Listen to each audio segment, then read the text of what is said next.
Hi, I'm glad you joined me again. Thank you. We're going to look at our last letter of the word fuel today. We've looked at forgiveness, which helps our families to have peace in our relationships. We looked at understanding, which gives unity. We've looked at empowering and encouragement and all those E words that give our families strength. And today we're going to look at the greatest of these, which God says is love. You know, we really can't forgive and understand and empower effectively unless we have love in our heart.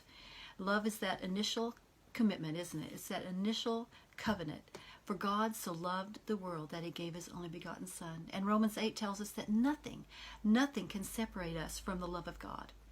In marriage, we say to love and to honor and to obey. I said obey. Did you say obey? To love, honor, and obey, for better, for worse, for richer, for poorer, in sickness and in health. This is the covenant that we made on our wedding day, and it's unconditional. It's that promise that says, no matter what, I will love you.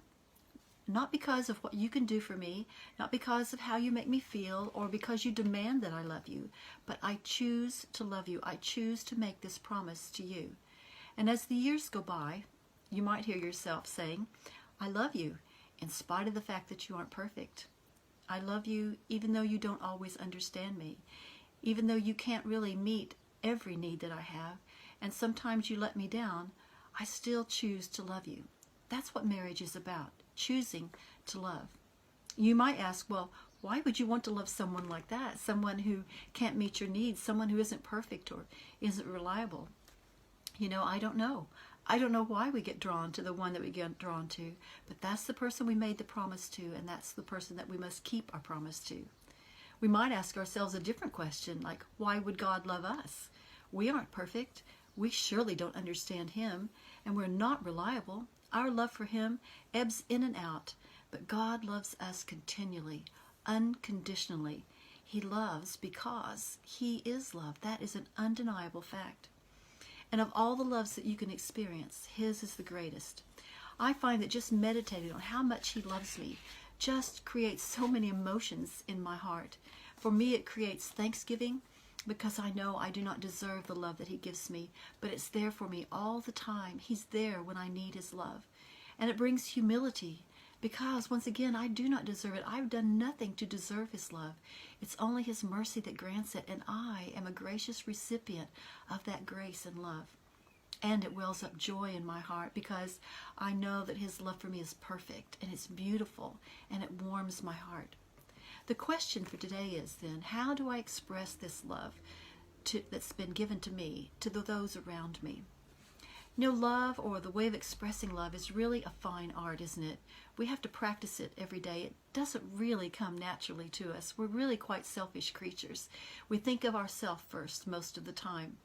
And sometimes we get our love wrong. Sometimes we fail. Love requires discipline and concentrated effort. It takes a lot of patience and some genuine concern to keep loving and to help love grow, especially when we face hard and uncertain times. When we work at loving someone, we're going to show it by the giving and the caring that we do. It's going to come out in our responsibility toward them, our respect and our understanding, along with forgiveness and empowering. And if we want to feel love, then we have to start by acting loving. You know, love is a response and it's a choice. We can't scream and bawl at our family and expect them to interpret that as love. And we can't push people away or put them off and then be upset when they act aloof or distant. Because love draws, doesn't it? It draws us in. It creates a safe atmosphere, a safe environment.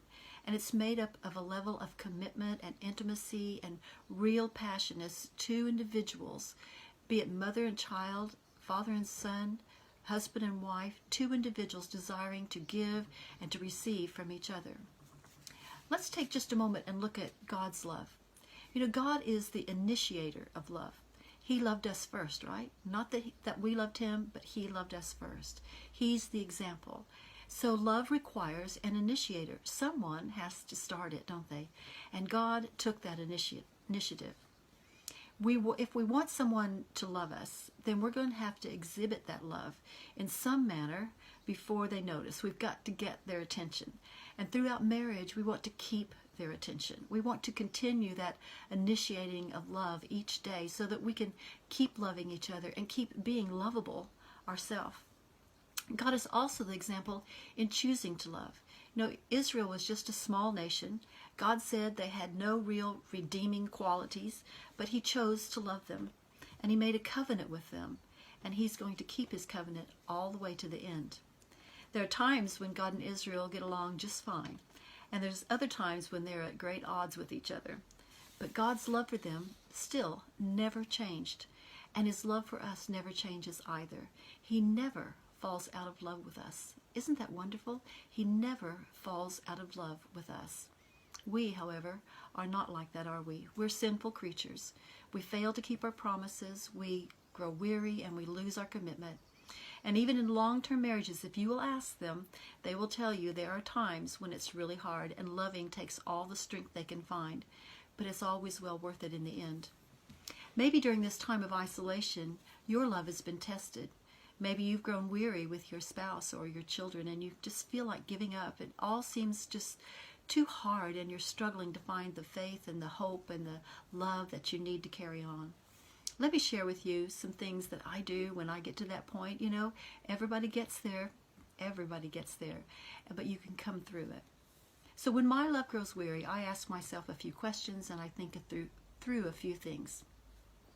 I usually start with what drew me to them initially, and I look at the qualities that sparked my love and my interest. When it comes to my children, that's not too hard. A few little baby pictures, a few little hugs or smiles, and I'm back to loving my children. I forgive, and it's just kind of all over because they have a way, don't they, of just warming up your heart. But with your husband or your wife, sometimes it's a little harder, but you have to just go back. What was it that drew you to that person? Tom and I have been married 47 years this year, this coming June, but I still remember the boyfriend that I fell in love with. He was fun, he had loads of friends, he had good character, and he treated me better than anyone ever had.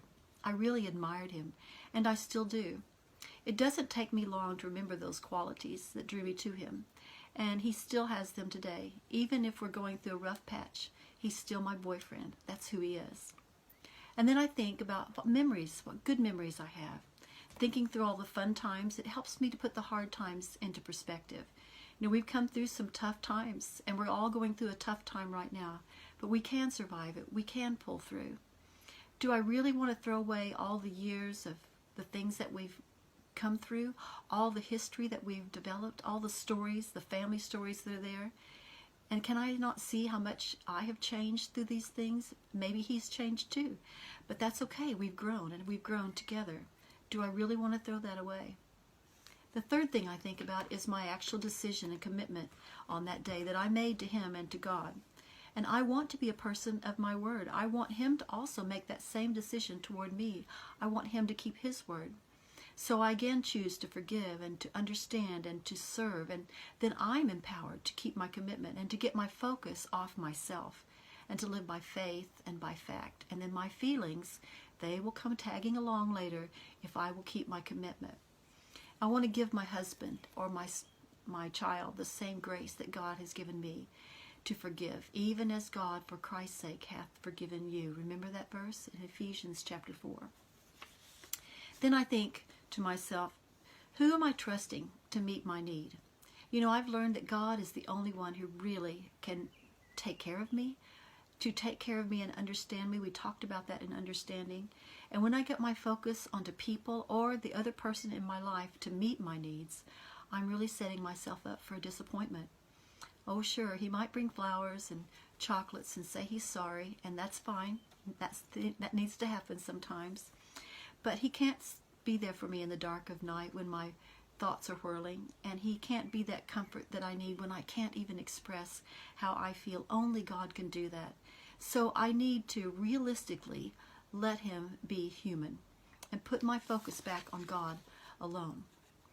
Isaiah chapter 31 and verse 1 warns us against looking for help in anyone but God or anything but God. He is our help. He is the only one who answers prayer. He is the only one who truly understands. And finally, I ask myself, where have I worked ill or not done good? And I want to give you two keys about love. Romans 13 and verse 10 says, love worketh no ill. Love doesn't seek to cause difficulty. It isn't obstinate or stubborn. It's yielding and approachable. So which way am I? Am I a part of the problem? What about my attitude?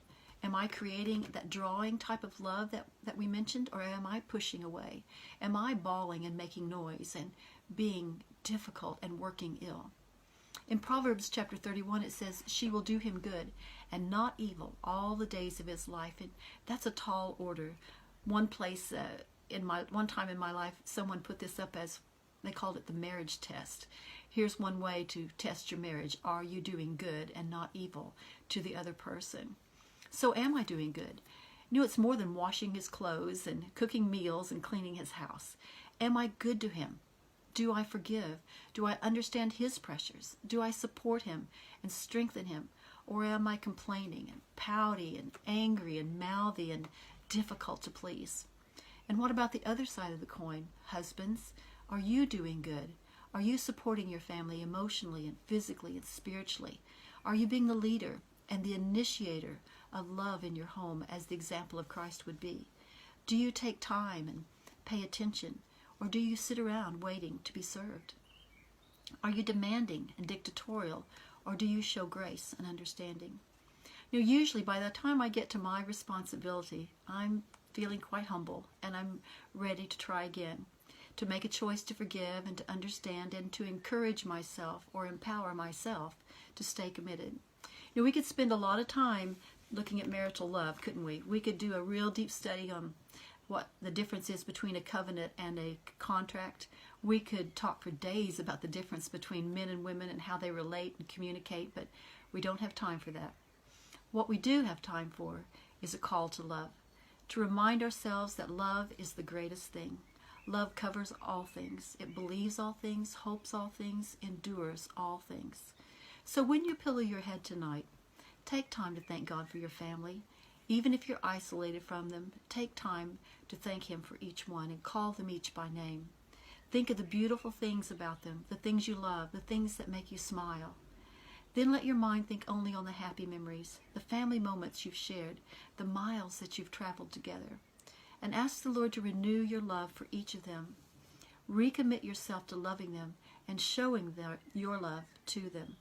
Take them to the Lord and ask Him to bless them and to forgive you for the places where you have expected more of them than they could deliver, where you have been ill-tempered or impatient, where you have failed to show the kindness and the consideration that love demands, and where you have grown weary in well-doing. Then, when you wake up in the morning, start your day with loving actions, loving words. Forgive, understand, empower, and above all, love. And I pray God carries you and your family through these remaining days of isolation, and you come out a more peaceful and united, strengthened, and loving unit for His glory.